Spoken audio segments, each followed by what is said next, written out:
આપણે આગળ વાત કરી કે આ જે આખું ક્રિએશન છે અથવા જે કંઈ આપણે અનુભવી રહ્યા છીએ, ઇટ્સ અ ગેમ ઓફ વ્યક્ત અને અવ્યક્ત. કોણ છે? વ્યક્ત અને અવ્યક્તની ગેમ છે, રમત છે. એટલા માટે એને ભગવાનની લીલા કીધી. પણ આપણા માટે ભગવાનની લીલા કહેવાય નહીં, આપણા માટે તો રિયાલિટી કહેવાય. જ્યાં સુધી આ દેહ છે ત્યાં સુધી રિયાલિટી કહેવાય. તો એમાં કેવી રીતે સમજવું ને એનામાં કેવી રીતે આપણા જે સ્ક્રીન દેખાય છે એ સ્ક્રીન ઉપર થોડુંક સમજવાનો પ્રયત્ન કરીએ તો આજે પ્યોર તત્વ નીચે મૂક્યું નંબર 1. એ જ્યારે જાગ્યું ત્યારે એમાંથી બે તત્વ ઉભા થયા. પુરુષ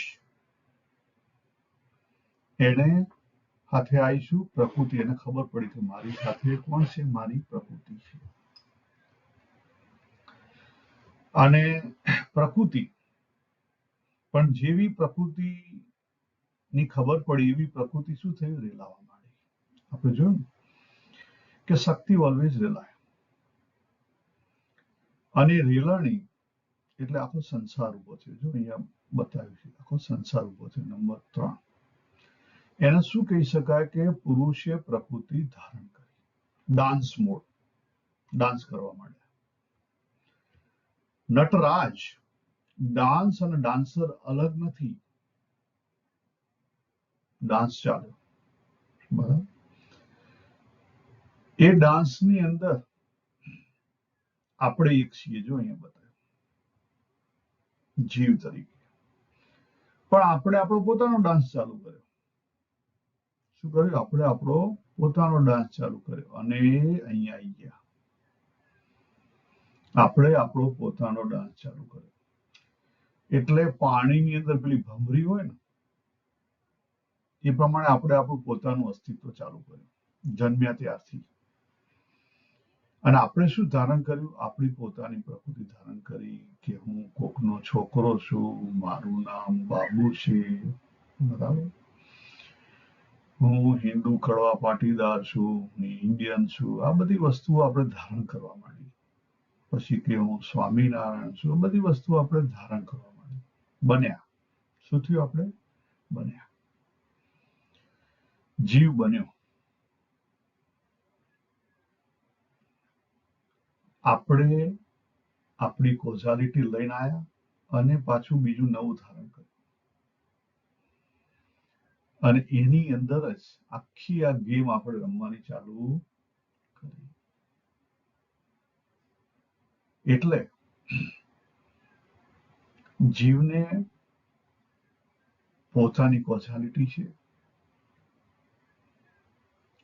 એથી આગળ જઈએ તો જીવ એટલે કોણ? બાબુ. એની અંદર શું છે? તો સિમ્પલ વસ્તુ છે. આપણે એક વસ્તુ લઈને આવ્યા નીચે, લોઅર સબકોન્શિયસ માઇન્ડ. આપણે બનાવ્યું અપર સબકોન્શિયસ માઇન્ડ.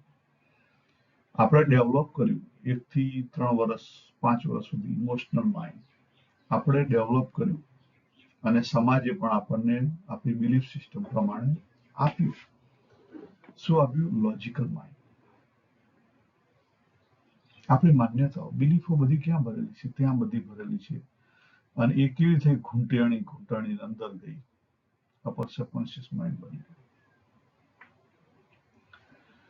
એટલે એક જીવ છે 5 ભાગમાં વેચાઈ ગયો. જો અહીંયા દેખાય, એક જીવ છે 5 ભાગમાં વેચાઈ ગયો.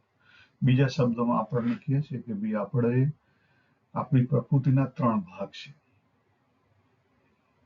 આપણા કેટલા શરીર છે? 3 શરીર છે, સ્થૂળ, સૂક્ષ્મ અને કારણ. પણ આપણે રિયાલિટીમાં એથી પર છીએ, સ્થૂળ, સૂક્ષ્મ અને કારણ. બીજા શબ્દોમાં કહીએ સાયન્સની રીતે તો આપણે એક ઇન્ડિવિડ્યુઅલ જીવ છીએ. એની ઉપર આપણી પાસે સબકોન્શિયસ માઇન્ડ છે જે 90% કામ કરે છે અને આપણું કોન્શિયસ માઇન્ડ છે જે 10% કામ કરે છે. પણ આપણો મોટો પ્રોબ્લેમ ક્યાં છે? કે આપણું કોન્શિયસ માઇન્ડ વિચારે છે અલગ, પણ સબકોન્શિયસ માઇન્ડ ની અંદર જે ફોર્સ પડ્યો છે એ અલગ છે. એટલે આપણી અંદરથી આપણે હાર્મોનાઇઝ નથી, આપણો એક અવાજ નથી, આપણે સમગ્ર નથી, અને એ આપણો મોટો પ્રોબ્લેમ છે. આપણે ડિવાઇડેડ છીએ. આપણે બાબુ છે તો બાબુએ પોતાનો સંસાર ઉભો કર્યો છે. આ જે ચેતન તત્વ છે એ ચેતન તત્વ રેલાણું, બરાબર.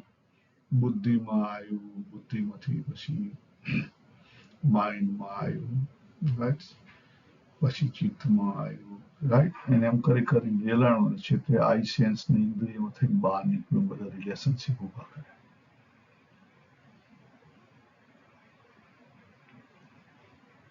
તો પછી આપણી સાધના કઈ? જે 3 સ્ટેપની જનરલી 3 સ્ટેપની સાધના કહી શકાય.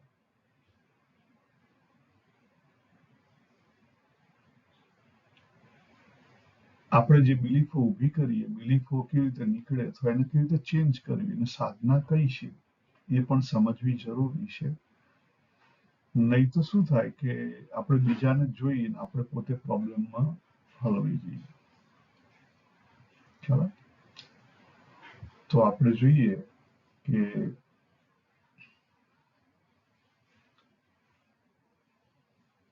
અહીંયા પૂરું કરીએ જીવ. હું જીવ તો જીવનું કેટલા ભાગમાં વહેંચાયેલો છું. હવે આગળ જોઈશું જીવની કઈ સાધના.